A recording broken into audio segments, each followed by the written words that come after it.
Good morning, Garland Nixon here, and the great and brilliant Joti Brar is back with us. We got lots of things to talk about. Let's talk.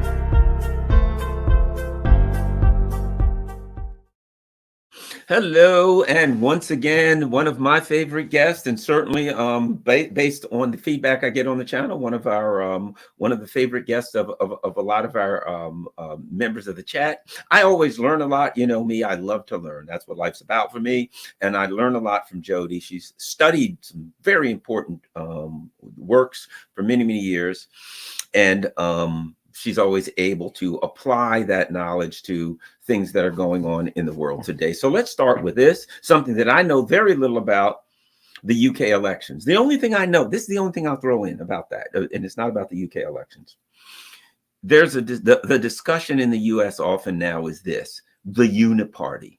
Oh, the Republicans and the Democrats, they have a pillow fight and they want to make us believe it's a knife fight. They're arguing over little things and, silly, literally. They were in Congress. Someone was saying, one of the members of Congress were saying, your eyelashes are screwing up your ability to see things. And the other was like, oh, well, you're a bleach blonde fat person or something crazy, right? The SPD and the Christian Democrats, whoever, in the Greens in Germany, 6 in one hand, half dozen in the other, as they say. And now people are like, oh boy, we get to go from Sunak to Starmer. Boy, that's going to be a dramatic, change of events. Your thoughts on politics in England, the elections in England, and that particular concept that I'm talking about that we're seeing throughout the Western capitalist countries, throughout, as I say, the US empire and its colonies. Joti. Yeah, the uniparty, absolutely. You're talking about this kind of drama that's presented to us as if the kind of fake debates and fake controversies, which are massaged for our entertainment, essentially, and distraction, are something real and meaningful. What you described there, I would call it handbags at dawn, right? This idea that there's something of real substance going on, when in fact it's a scrap over things that have no relevance to anything. It's a sideshow to a sideshow to a sideshow, right? You and I have talked before about the fact that Parliament itself, the government itself, is not where decisions are made. The government is the executive body for the ruling class. The Parliament doesn't actually impact the decisions of the government. The Parliament, where we elect our representatives, who, after running around and auditioning for us, in the press for a few minutes at election time, go off and do precisely as they please for the next 4 or 5 years. So much for representing us, right? Us, the workers, the idiots who vote. Our elected representatives are, they're in this talking shop where they shout at each other and have controversies over nothing much and have all these kind of arcane procedures about the rules of how they do their debating. But they're not actually discussing how the country is run, and they're certainly not deciding how the country is run. For example, a law that gets passed in Parliament, okay, so that impacts how the country is run to an extent, right? But who drafted that law?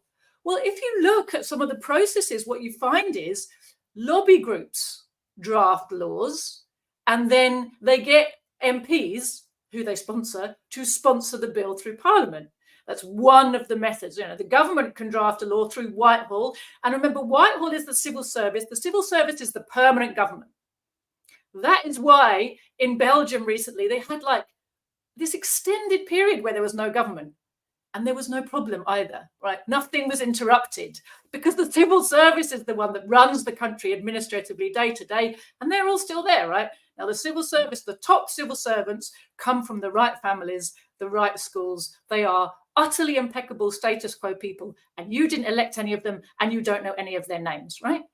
They're the ones who are advising ministers on what and what isn't possible, practicable, etc., etc. And they are the interface, actually, or one of the interfaces between the government, the ministers, the parliament, and the big business, who are the ones who are really making the decisions, right? And the very, very super, super rich, they have their personal networks, and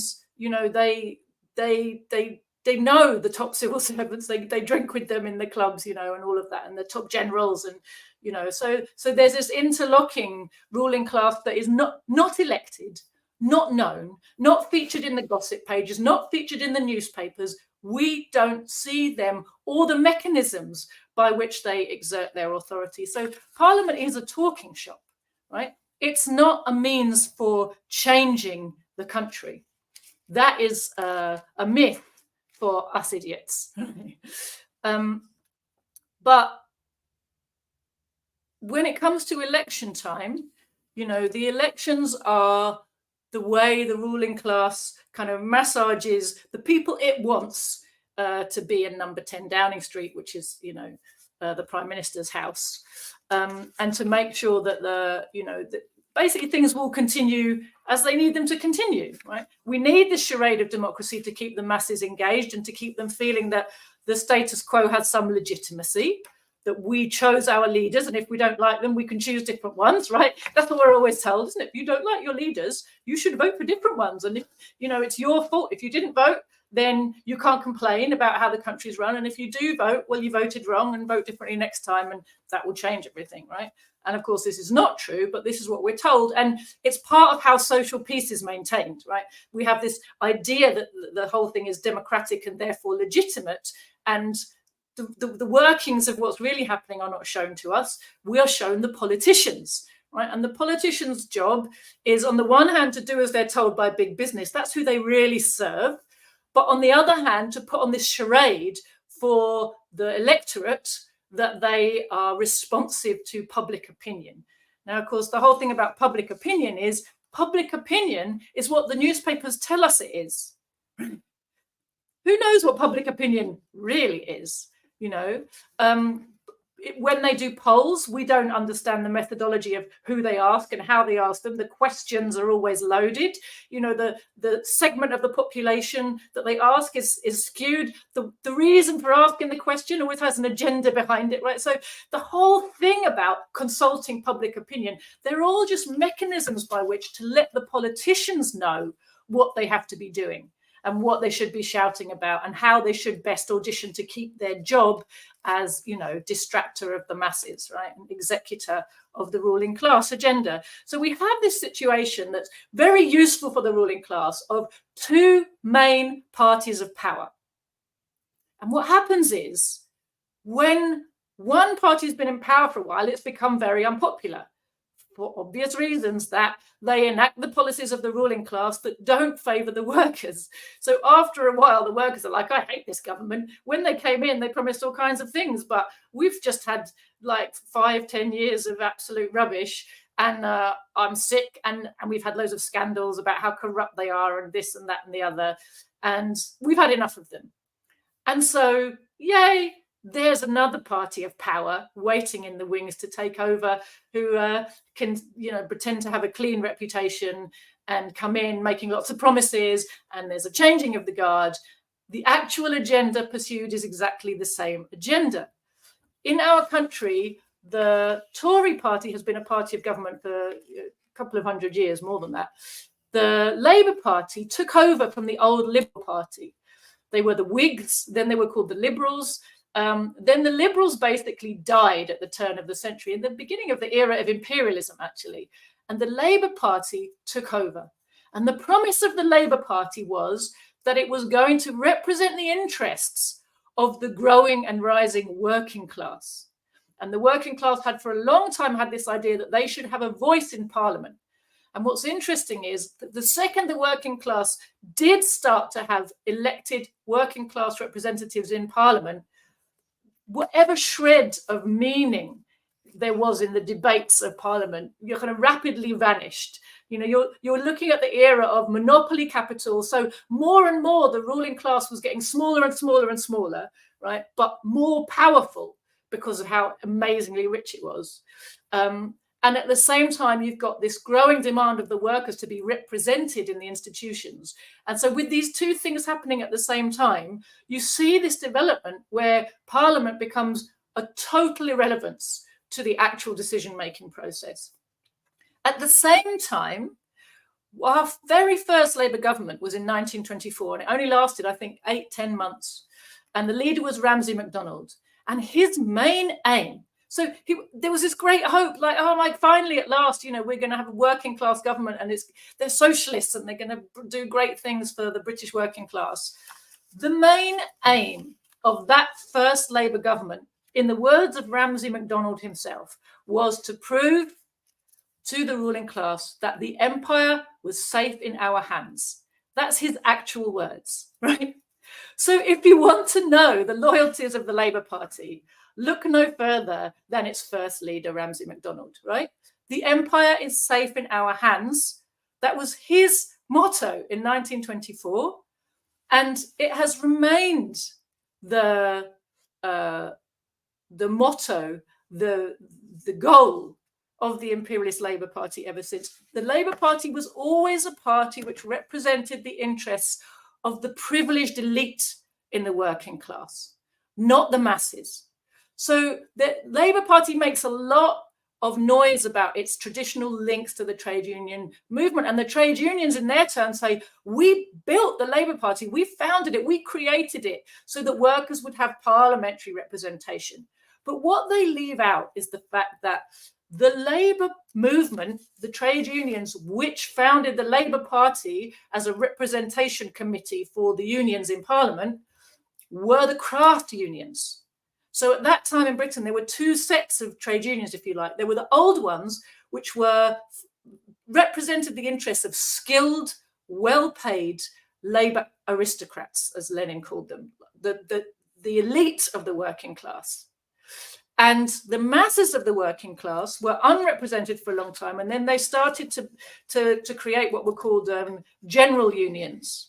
There was a movement called New Unionism in the 1880s, which founded, you know, a bunch of new general unions for the mass of the working class. That was, you know, Engels at the time. Engels was Karl Marx's kind of comrade in arms and co-founder of scientific socialism. He was very excited at the birth of New Unionism and thought that something was going to change in the working class movement. But very quickly, the leadership of these unions got co-opted in the same old way. And so the loyalties of the leaders of the trade union movement and of the craft unions, which founded the Labour Party, was right from the beginning preserving British imperialism, which was the root of the privilege of that section of the working class, which you and I have talked about this before, right?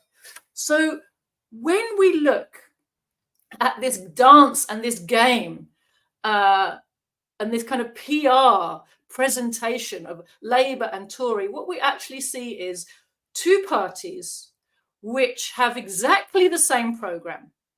In fact, we've got more parties than two in Britain which have the same programme, but we have two main ones. Everyone knows the government's going to be one or the other, right? Which makes a lot of voting in our country a bit bloody pointless, because you can have a whole load of candidates on the ballot paper, but you know, in most places, your vote's going to be totally wasted unless it's for, you know, Tory or Labour. Occasionally, you know, Lib Dem is the second out of three instead of the third, but, you know, it's like that. So because we have a first past the post and a very massaged and gerrymandered system where they set the lines of voting areas to make sure that the balance is kept a certain way, every aspect of our process in Britain is very controlled. And what that means is pretty much the ruling class will decide who's going to win an election. They can decide it through the press. They can decide it through the electoral boundaries. They can decide it through, they're the ones who select all the candidates for all the parties, right? I mean, there's lots of scandals in the Labour Party, endlessly scandals in the Labour Party, because they're supposed to have this democratic selection process. And yet, when it comes to it, head office is who actually decides who the candidates are going to be, and who tells head office of the Labour Party who the candidates are going to be. You can see that coming through all the time. I have an experience personally of this with Keir Starmer, in fact, because he's not been in the Labour Party that long. He's not a career politician. He was the chief prosecutor. What do they call it? I forget the name. Sorry, it's gone out of my head. Anyways, he was the chief prosecutor for the state in Britain for quite a long time. Before that, he was supposed to be a human rights lawyer. Try not to laugh. But he was our man. He was a good man. He'd showed himself in his job in the prosecutor's office as the right type of a guy, right? He's an arch Zionist, and he's been auditioning on his knees to be allowed the job of PM for a long time. So, he's one of them. They've chosen him. They've massaged him into power. I was living in Camden Town many years ago, which is part of Keir Starmer's constituency, Holborn and St Pancras, back when Frank Dobson, the health minister, Labour health minister, was the MP there. And I stood against him for the Socialist Labour Party. I don't know what votes I got, 3.5. But for Arthur Scargill's Socialist Labour Party, like however long ago that was, more than 20 years ago, 24 or 5 years ago. And sometime after that, I remember there were murmurings that would come to me through the grapevine about what was happening in the local Labour Party and how this new guy was going to be adopted as a candidate for MP in the area, and how the powers that be at the top of the Labour Party saw him as a prime ministerial candidate. And this was Keir Starmer. So right from the very beginning, when he was being brought in, there were these whispers like, somebody wants this guy, So I've been aware of that the whole time his career's been going on. It's like there's some powerful people somewhere who have decided that this guy will be a good prime minister.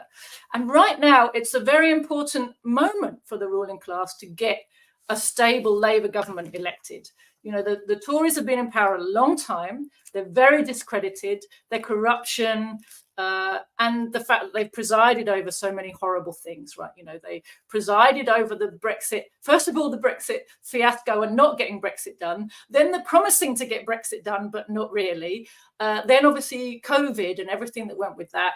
And, all these years of austerity since 2008 banking crisis, which, there was a study a few years back that said, they could connect about 120,000 unnecessary deaths to the austerity program. And I'm sure that's a massive understatement. But, the poverty that's been inflicted on workers since 2008, a lot of people associate that not with the ruling class, not with capitalism, but with the Tories, right? So for many, many reasons, the Tories have become extremely unpopular.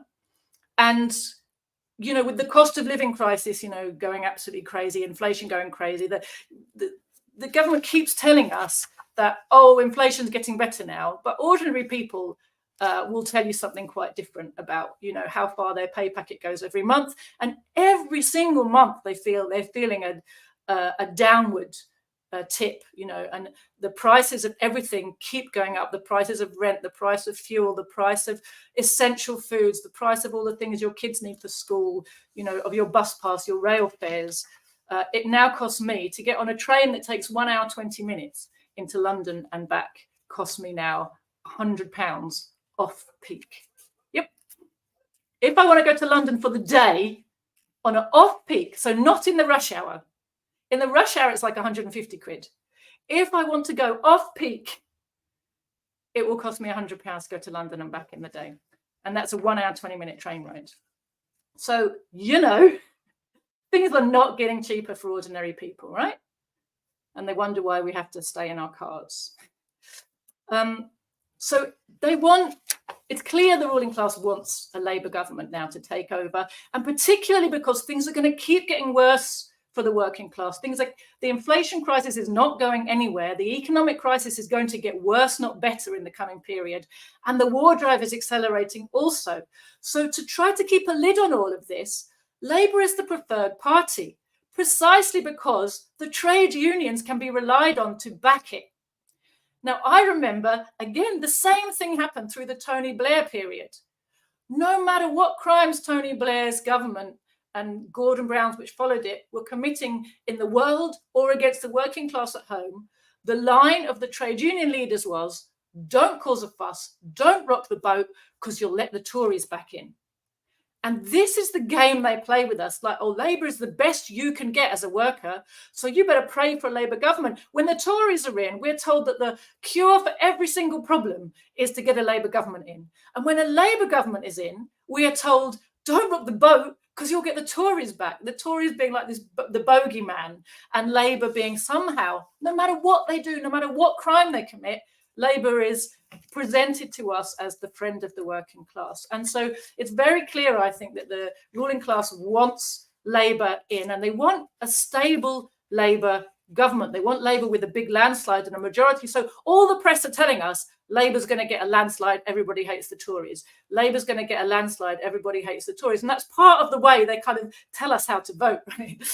They tell us that Keir Starmer's going to be a good prime minister. They tell us he's got lots of good ideas. They tell us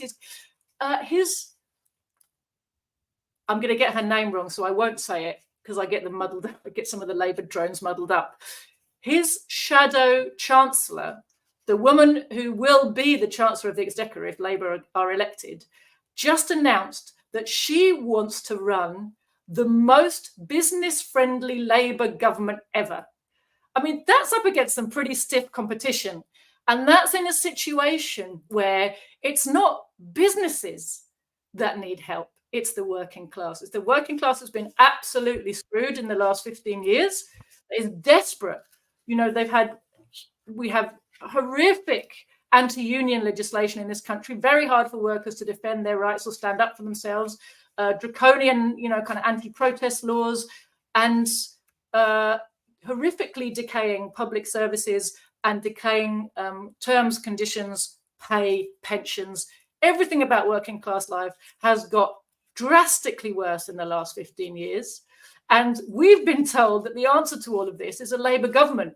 But already Labour are presenting themselves as to business. They're auditioning to the business leaders and saying, don't worry about us. We're going to be totally pro-business. Don't worry about those workers' rights things we said, we talked about before. We'll give them a new name and then we put them down our priority list. And actually, they're not that important to us. Don't worry about that. We just have to say that to get votes.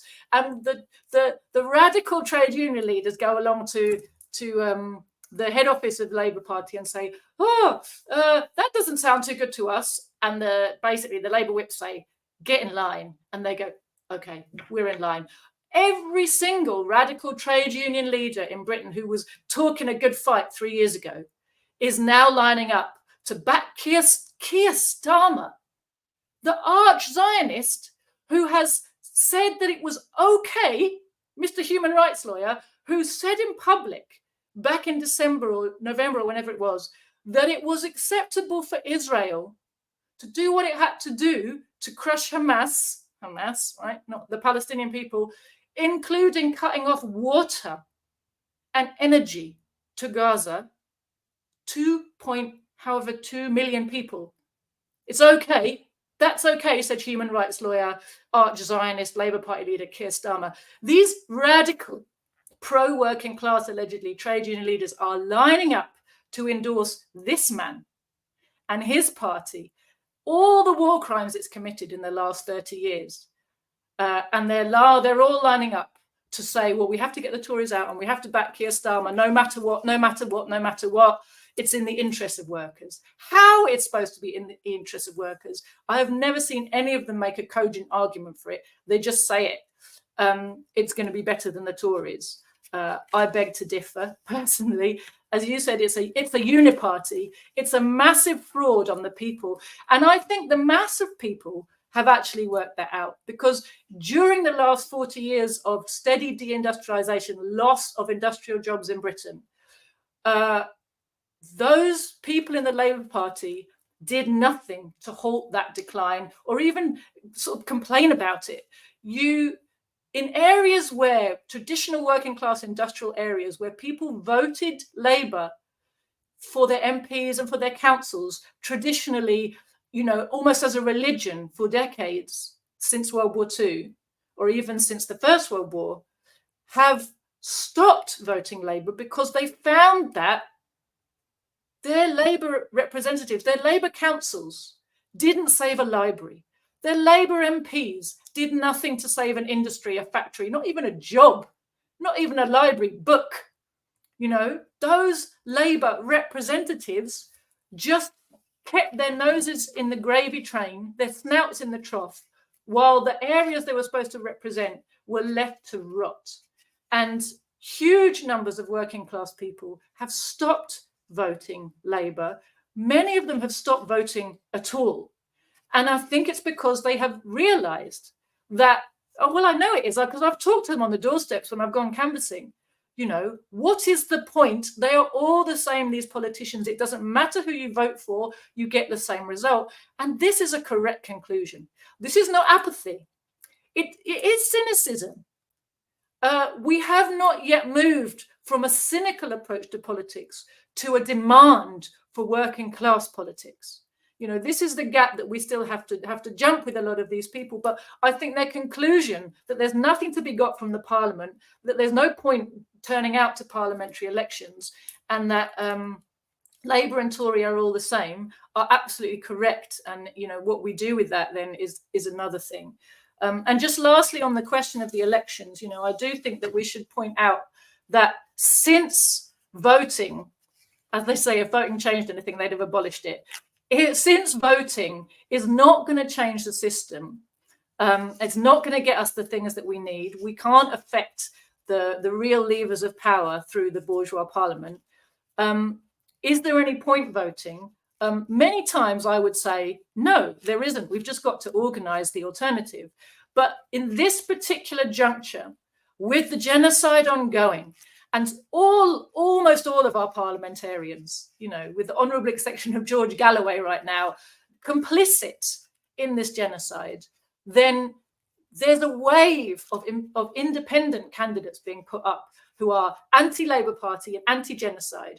And I would say, if you have a candidate like that standing in your area who is specifically standing against Labour, against the genocide, against NATO and all its wars, then I would say do vote for that for two reasons. Number one, to send a message to the ruling class that this issue of Palestine and the genocide is not going to go away, to send a message to the rest of the working class that we need to do more.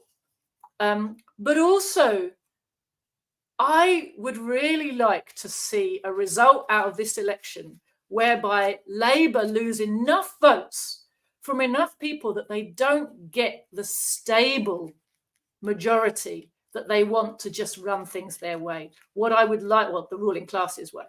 I think the workers of Britain can best be served by an unstable political situation in Parliament, a hung Parliament, a difficult job for Starmer to form a government, and all of that to deepen the political crisis at this time when the ruling class is trying to accelerate its war drive, is backing this genocide in Gaza and trying to kick off wars, in all other many corners of the globe. I think that denying them the ability for a stable regime in the political sphere is worth doing. I certainly agree with you there. Let's move on. That was great. I learned a lot about British politics, but also I think those things are applicable in the U.S. As I was listening, I was like, boy, that sounds just like us, which, should be something that we all learn from. Let's talk about the ICC and Netanyahu. But a quick thought on that. I looked at it and I'm thinking to myself, well, wait a minute. I mean, just speaking of the charges, if I were to get attacked by a criminal, and the court was going to say, here's what we're going to do. We're going to charge you, the victim, and the criminal. And we're only going to start discussing the jury can only hear evidence from the time that you started fighting back against the person who was robbing. When they actually started the crime, we can't talk about that. Only start from the time you started fighting back against the criminal. And we'll say, well, there was a fight between two people, leaving out the fact that one of them, was robbing the other. It's kind of absurd to me. There's a lot of absurdities. There are people who are saying, yeah, this is great. At least there's some level of culpability. Well, I've got my issues with the whole thing. But then, of course, the Netanyahu people and the US, the imperialists in the US, we've got to threaten the ICC. We've got to discredit the puppet organization that we've been using to prosecute, with the exception of Slobodan Milosevic, the African leaders or the people in the countries that, we want to take out. Your thoughts on this dynamic? Definitely, Garland. You summed up a lot of it really nicely there, I have to say. I would like to highlight the origins of the ICC. And the reason for doing that is because a lot of young people I meet came into a world where people talk about the International Criminal Court and they make an assumption that it's a universally accepted international body with credibility. But if you're as old as we are, you know that it isn't, right? Now, I remember when they founded the precursor to the ICC, which was called, it's the ICTY, International Criminal Tribunal for Yugoslavia, right? They specifically set up a kangaroo court in The Hague to try the leader of Yugoslavia who resisted the imperialist destruction of his country. And for resisting the imperialist destruction of his country, he was tried as a war criminal at The Hague by this kangaroo court. And I remember that whole process. I was kind of in my earlier days of political awareness, but I was paying attention to that process. And I remember how they shut down the court because Milosevic, President Milosevic, who was the leader of Yugoslavia at the time of the Yugoslav war, he was basically kidnapped, taken to The Hague. He was kept in conditions where his health really materially was deteriorating all the time, but he represented himself in that court. And he did a really, really good job, to the point where they stopped broadcasting and then they stopped holding the sessions altogether. And then he mysteriously died because they weren't getting the PR wins they wanted out of it. He kept bringing up really embarrassing facts and points. And that's something for anybody is worth looking into.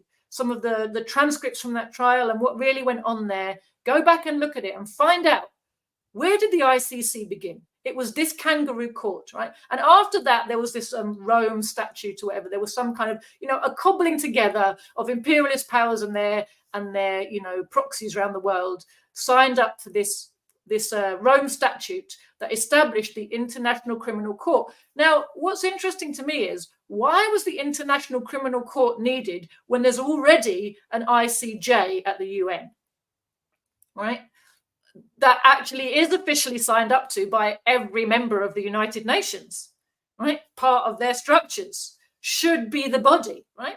So clearly it was felt by the imperialists that this body wasn't quite controllable enough, even though, as we see, this body is essentially toothless, because when the ICJ makes a verdict, then it's up to the Security Council to implement it, and the USA goes veto and nothing happens. Right? So even though they have that veto mechanism, the PR situation is such they can't use it the way they would like to every time. And if you look at the ICC since its establishment in the mid-2000s, the only people it's tried were Africans who'd got on the wrong side of the imperialists for some reason or another. I mean, it's like a punishment beating place. And then they then hold these up as, oh, this guy's done war crimes, this guy's done war crimes, and if you look into any of the cases, you will find some guy being held responsible for crimes which are actually to be laid at imperialism's door. Just like Milosevic and his members of his government were being held accountable for the crimes of imperialism in breaking up and inciting war between the peoples of the former Yugoslavia, right? Peoples who lived in harmony for, I have to count, 40 years, quite happily under socialism, as soon as the USSR collapsed, the first target, literally the USSR hadn't finished its counter-revolution when Germany and the USA were intervening in Yugoslavia to start to turn, the peoples within that country against one another and to start breaking bits of it apart. And they broke it into its constituent republics. It was always a federal republic that had 6 republics within it. And the imperialists were absolutely set on making sure that there wasn't a strong Yugoslavia there. So that's how the ICC was founded, right? I just think that's an important bit of history and context for people to realize when they look at the ICC. It's never had a shred of legitimacy. It's never been a meaningful international body. Russia and China have never signed up to it for exactly the reasons that I've said, that it has no legitimacy. It was part of this whole rules-based international order when the imperialists were busy saying, well, F the UN, basically. We don't need the UN. We've got other ways.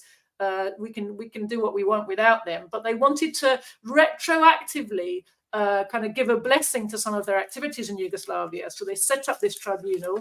And recently they've done this announcement, actually through the UN, tragically, of a yearly memorial day for the Srebrenica genocide. Sorry if I don't pronounce that correctly, but the Srebrenica genocide essentially is a fiction.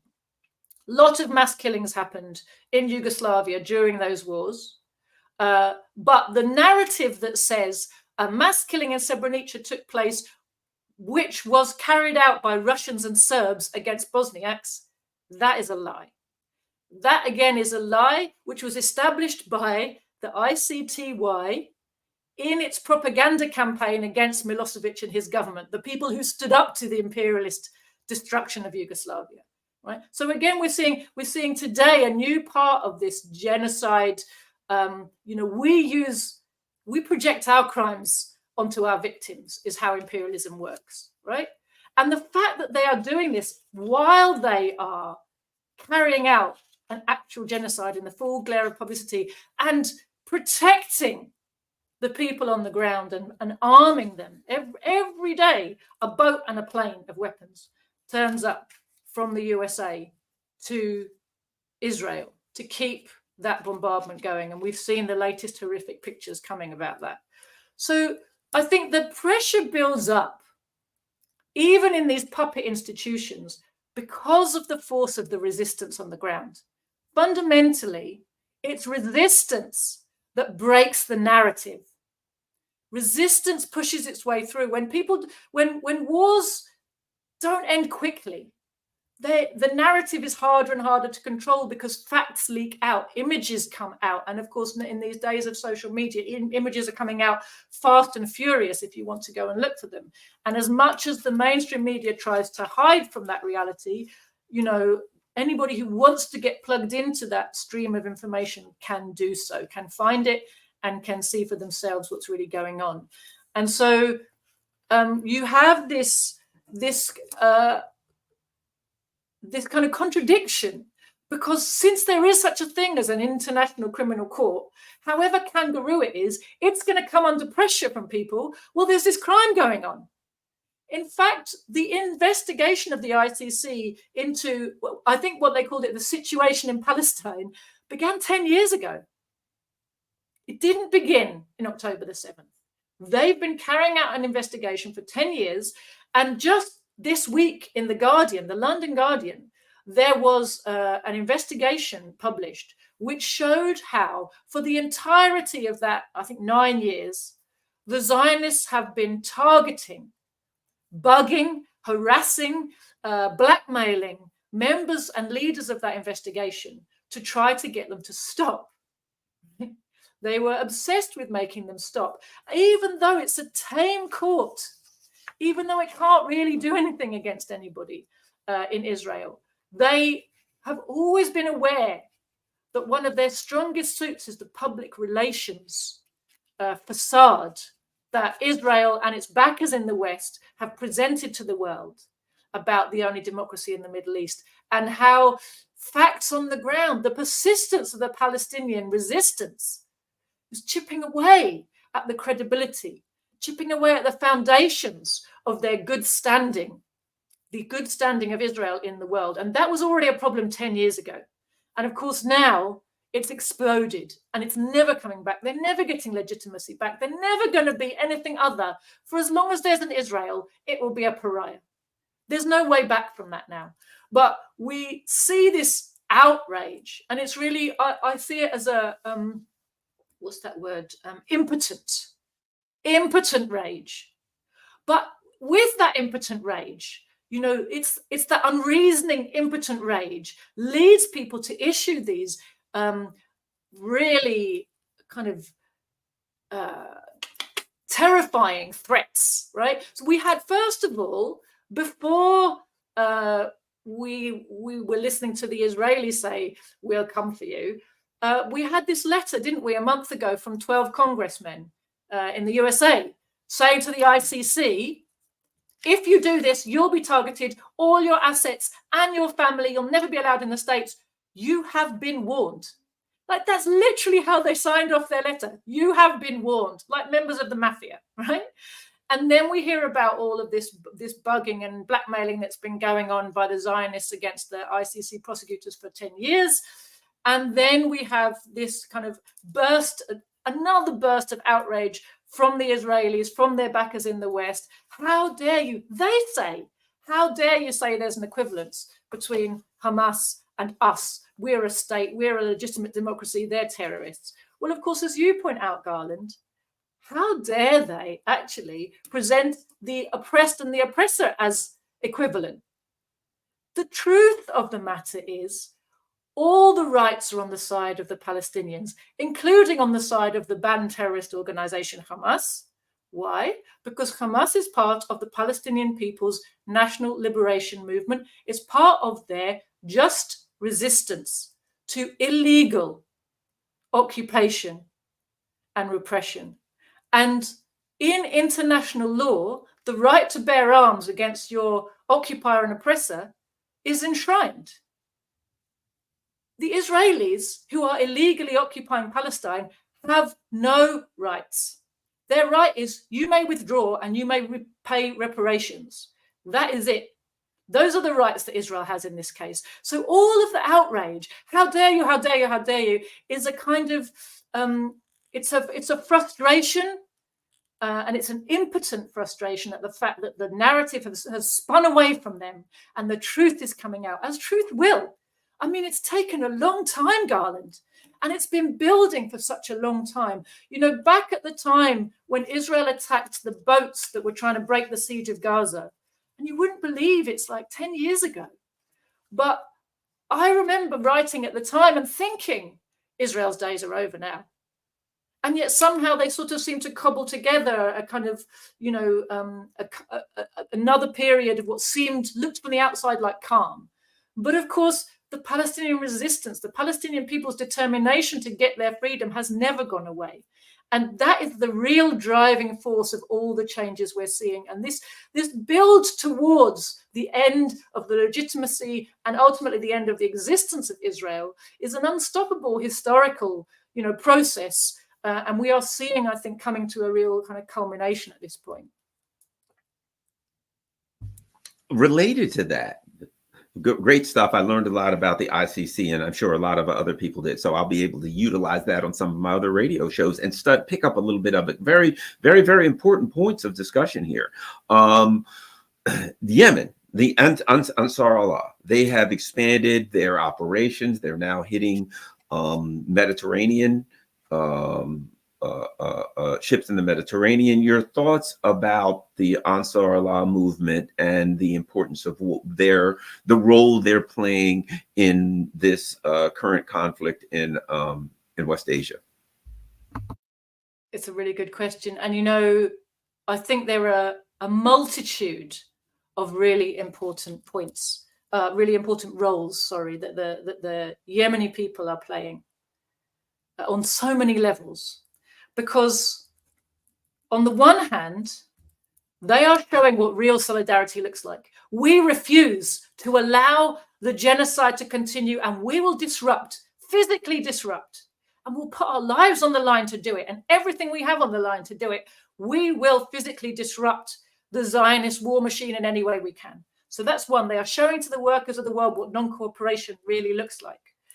In the process, they are massively exposing the total inaction and, in fact, complicity of most of the Arab states, who do nothing. Some of them talk good words.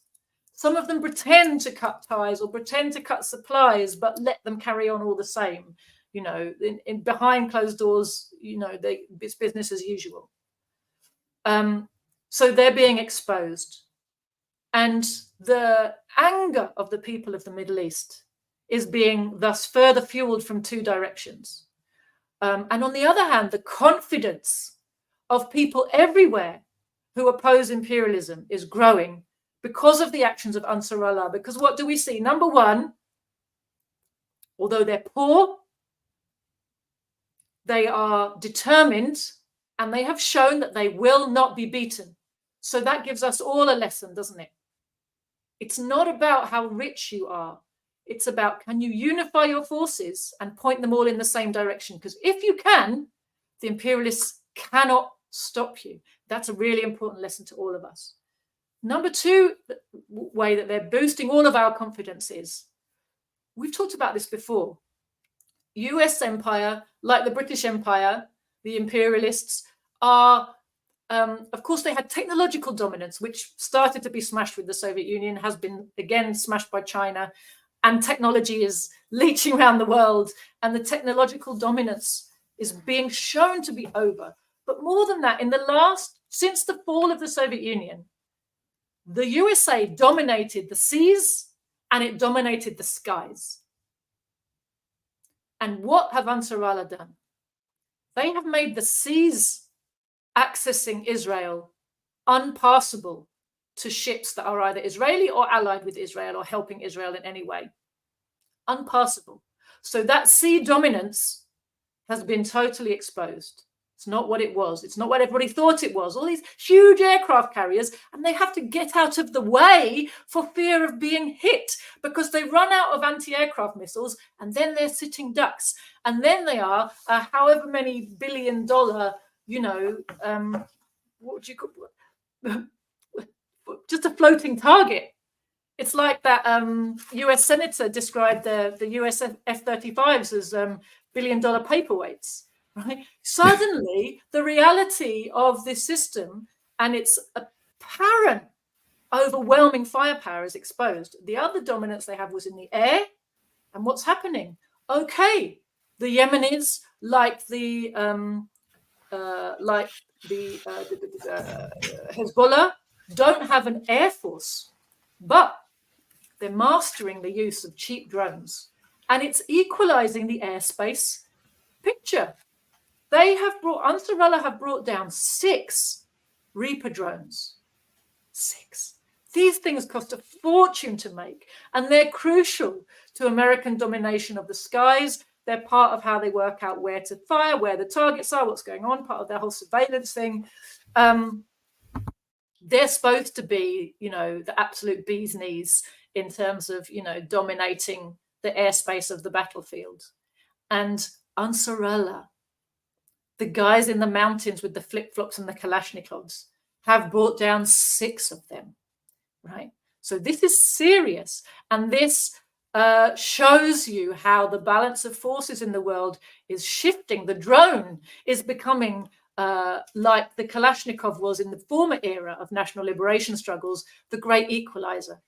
Because now all the technology in the skies that the imperialists use to dominate, you know, think about what they did to Iraq. Think about what they did to Afghanistan. You know, think about what they did to Yugoslavia.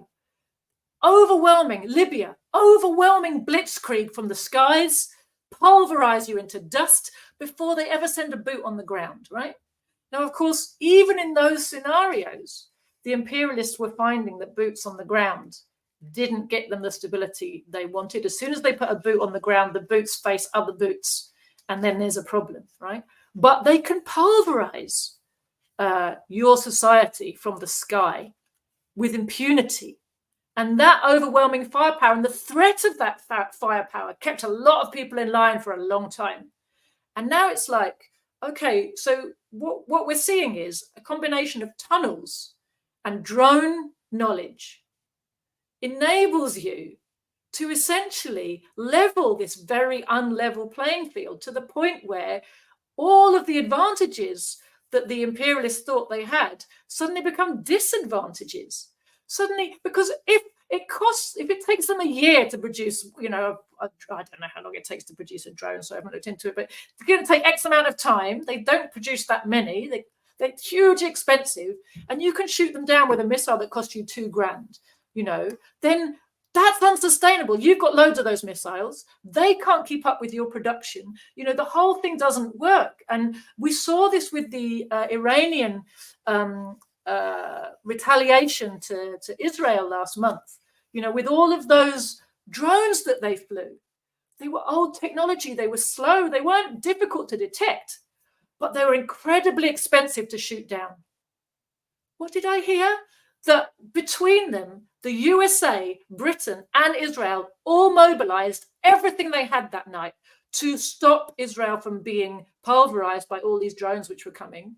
In the process, they revealed all of their air defenses. But more than that, they spent on using F-35s and all of their missiles and expensive anti-aircraft systems and all the rest of it, air defense systems. They spent $3.5 billion in one night. Now that is you have to do that lots of times in a row, and that's a very quick path to bankruptcy, right? And it's also a path to an empty arsenal, right?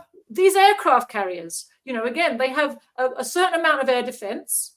They use them all, then they have to move and just get out of the way, because otherwise they're going to be at the bottom of the sea. And how many hundreds of millions of dollars go with them? These were supposed to project American power around the world, but instead what they're doing is highlighting US imperialist weakness, that the technological playing field is not what it was in 1991. And again, it's a genie that's out of the bottle. It's not going back. Look at Gaza. Yes, Israel can commit the most horrific atrocities. It can terrorize 2 million civilians who are on the surface without the protection of air defense systems. Well done. But every part of the strip that they pulverize is still underlaid by the tunnels of the resistance, who are still fighting. And every time an Israeli boot goes into any part of Gaza, those boots are getting blown up. The tanks, the armored vehicles, the troops who go in, the troops don't dare get out of their armored vehicles because they think they're safer in them. And you see video after video of some, resistance fighter in his t-shirt carrying a little weapon, goes running out of a tunnel, runs across, attacks it to a tank, runs back again, some guy with him filming it, boom. And this is the reality of the war. When it comes to actually fighting, Israel cannot win, even with all of the devastation and destruction. Okay, it's raised Gaza to the ground.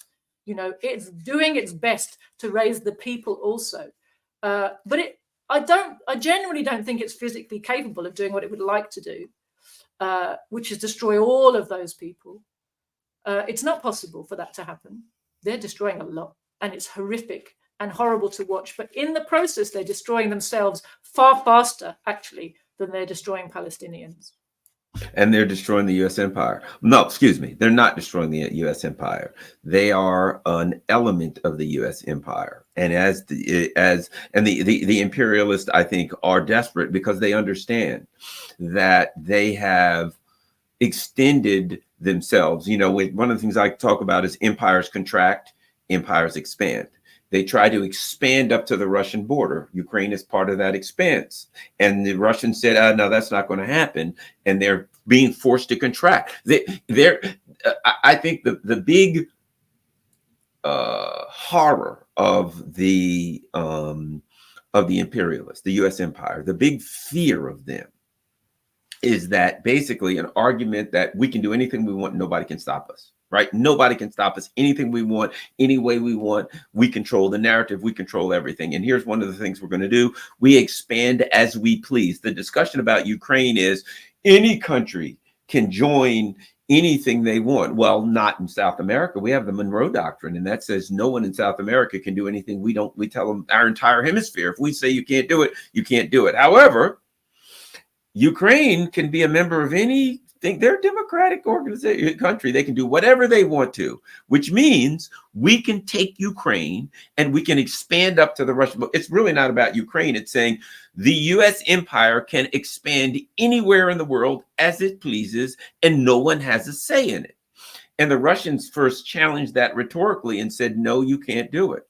And now the US had to take Ukraine. We have to now prove that we are the empire that rules the world, and we can come up to the Russian border. So that's the rhetorical discussion. Can the empire expand anywhere in the world as it pleases or not? The US empire says yes, the Russians say no. That's the desperation. Now, the Russians say, well, then we got to figure this out. We can't do it with discussion. There's only one way to do this, and we're going to physically stop you on our border. So now the question is being answered. And the question is, no, you can't. That's the answer. You can't. Maybe you could at one time, but you can't now. And the desperation of the empire is, once it's exposed, once that question is answered, can we do anything we want in the world anytime we want? And now that the answer is no, you can't put that genie back in the bottle. The rest of the world looks at it and says, well, you can't come to our area. Well, you can't come you can't come to Taiwan. Well, you can't come to Africa. And now we look in Africa, we look around the world. I think as a result of that question being answered in Ukraine, the empire is starting to contract, and it's being forced, and they know it ain't going to stop it contracting. Got a couple more minutes. Your thoughts on that?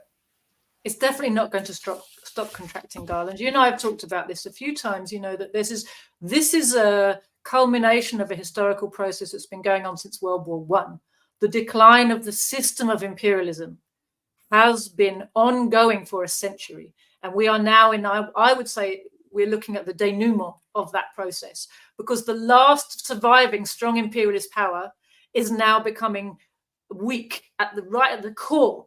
It has become weak. That's a process that's been ongoing actually since the 70s, but now we are seeing it really come to fruition, that at the core it is characterized by bankruptcy, by economic crisis. That it is, we have to understand this war drive. It's not a kind of like, oh, it's an empire, it just has to expand. This is a function of economic crisis. Because of the crisis, the inability of the imperialists to keep making profits, because of glutted markets, because of the impoverishment of the masses, the drive to try to find ways to maintain profitability has become desperate.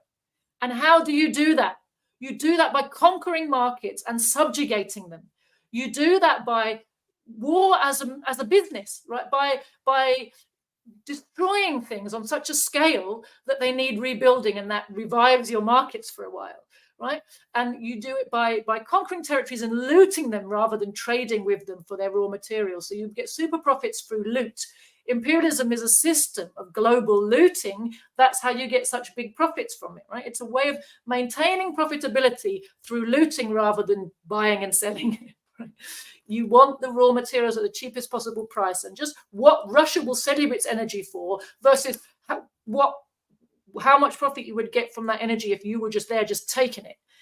That difference is what really impels the imperialists, right? Because their system is dying without that injection. Without the injection of a collapsed and looted Russia, a collapsed and looted China, imperialism's heading off a cliff right now.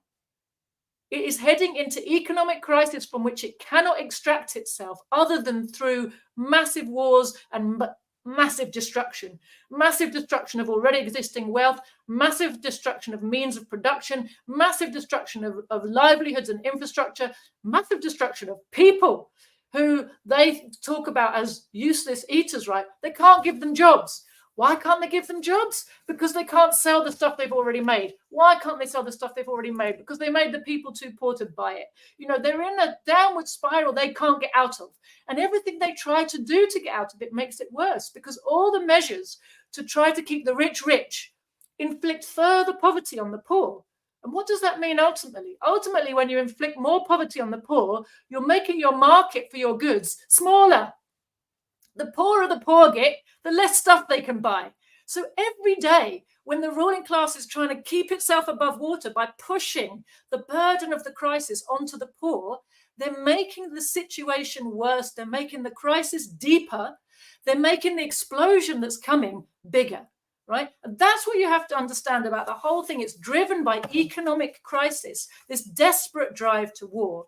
And, you know, this crisis of profitability, then it's leading to, as we said, economic crisis, political crisis follows from that, you know, and the whole system, we suddenly see a lot of things which have been simmering below the surface for a long time now come into the open. You know, when it's like the you know, rats on the sinking ship. You know, when things are going badly, the people at the top start fighting amongst themselves, and the more bad they get, the more they're fighting with one another. So we're witnessing all of this, and as workers, we have to take the message. We have to learn the lessons that are being taught to us. Imperialism cannot provide for the working classes, cannot give us the benefit of the huge wealth that humanity has at its disposal. We have the capability, we have the technology to provide a really decent, really cultured, peaceful, beautiful, dignified existence with education and healthcare and all the benefits of the wonderful technologies that humanity in all its creativity and ingenuity has produced. We have the ability to live in a world where we all benefit from those things, with useful work to do, on a planet that's taken care of. You know, all of that is possible, but it's not possible while imperialism continues to exist. And we have to recognize that, you know, it's capitalism is imperialism. Imperialism is capitalism gone global. You know, it's socialism is the only way to break out of this Gordian knot that's getting tighter and tighter around the necks of the people of the world, in fact. And understand the lesson that the crisis is trying to teach us. Joti Brar, where can people find you online? Where can people follow all your good works? So I'm at thecommunists.org. That's my party's website. Good news and analysis that you won't get other places. We are the Communists on Telegram. Joti Brar, that's me. I am on Telegram. I have my own very exciting channel. You can see a few of my ramblings there and things that I like to share. We have a YouTube channel called Proletarian TV. Yeah, that's about it, I think. Wonderful, wonderful. And of course, Garland Nixon here. And you know where to find me. I'm on Telegram at GarlandN. I'm on Facebook, and email garlandn@gmail.com. I do answer emails. People email me every day, and I answer the ones that make sense. Every now and then you get a little weird email, but yeah, you know, that's part of the game, right? And but follow Joti and share this on all your social media platforms. As you know, I'm not on X. You know, want to hear something interesting? So before we go, I'll tell you this, just to show you how crazy these people are. A year ago, X decided that they couldn't figure out who I am. You know, they sent a letter to garlandn@gmail.com. The email that they had been for years contacting about a Twitter account that's at Garland Nixon, right? So they took $84, which is 1 year at $8 a month, if they give you a little break, right? So they gave me a year. They took $84 out of my account. A month later, they sent me an email that says, you know, we really can't figure out who owns this account, Garland, at Garland Nixon, that was paid for out of a bank account of Garland Nixon, that we're emailing garlandn@gmail.com. We really don't know who owns this account. We'll keep the money, but I'm sorry, feel free to open another account, but this one's really confusing. We're not sure who owns this right now. So this one's, you know, we'll just this account that has a little blue check mark that says verified, right? So this is a year ago. I paid for a year. And I said to a lot of people, I said, I'm going to take legal action. They said, well, what are you waiting for? I just received something from Twitter again. You know what it is? What? The bill for next year. Renewal.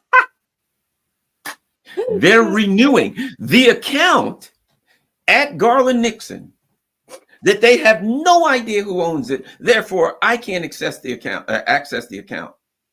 They just sent me a bill. They're going to charge me for another year for the account To be verified. that somebody else owns, that I previously paid for, that they can't figure out who owns. And you know what I'm going to do?